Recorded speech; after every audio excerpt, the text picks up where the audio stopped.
30 seconds to go on the Carolina power play. Jaccob Slavin on the move here for Carolina. Stick handles into the Devils zone. Gets by Green, continues on. Slavin tries to get a shot away. They score. Jordan Staal at the side of the net. And the power play goal for Carolina ties up the hockey game. This ends up being a broken play, but a real nice one from Jaccob Slavin.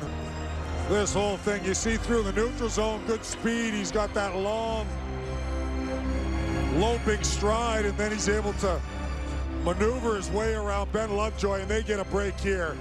He tries to hit Staal, or actually tries to take the shot. Kyle Palmieri does the right thing, gets the stick in, and it's slowed up, so it fools Vern Fiddler in front.